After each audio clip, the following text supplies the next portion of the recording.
Isang mapagpalang araw po sa ating lahat. Ako po si Nicole Castillo and welcome po sa aking daily devotion. So, ang topic po natin ngayon is bishop. Kapag sinabi pong bishop, it is a translation of the Greek. Episcopes, a term used interchangeable with pastor, overseer, and elder to refer to the main governing office of a local church, the New Testament.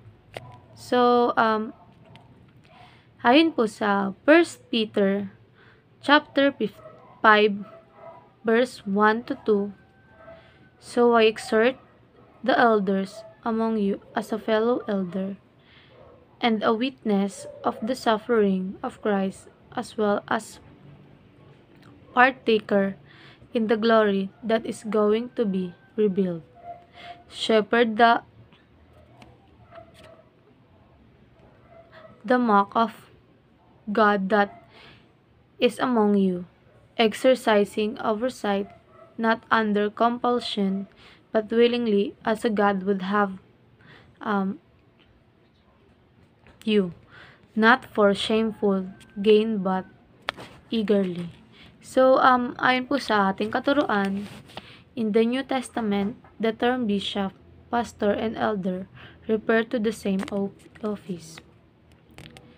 So, sa New Testament daw po is yung bishop, pastor, and elder is, iisa lang daw po siya. So, ayun po yung sinasabi sa New Testament. So, next po, the Bible teaches the priesthood of all believers. So, sa Biblia po, tinuturo ng ang lahat ng Kristiyano ay priest. Lahat sila ay maglilingkod. So, kasi nga daw po, meron na daw pong hierarchy, kumbaga, meron na pong bishop, priest, ay pastor, or sa iba naman po merong pope, tapos bishop po, and priest po. So, next po, Christians must serve God in various altar.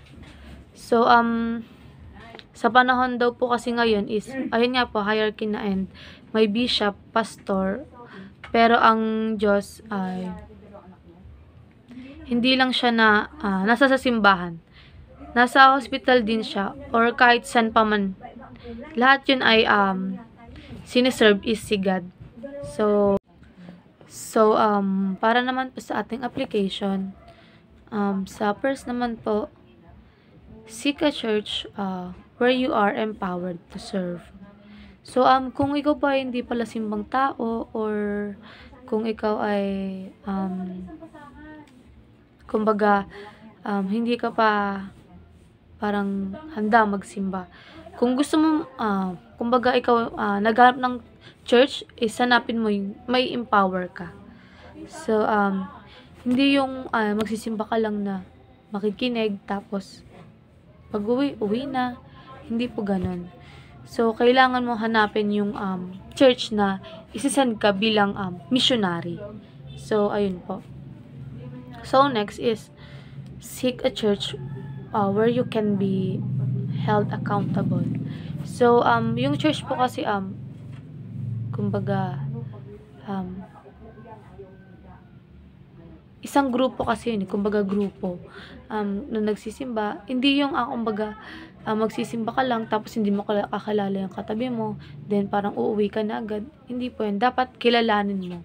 Dapat maging, kumbaga pag kinala mo sila, mag-share kayo ng kung ano-ano, and na about sa Panginoon, and para magiging accountable ka dun.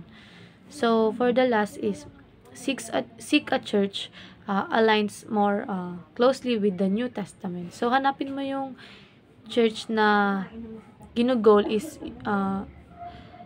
yung church na sinasabi sa New Testament. And ayun naman po, maraming salamat po.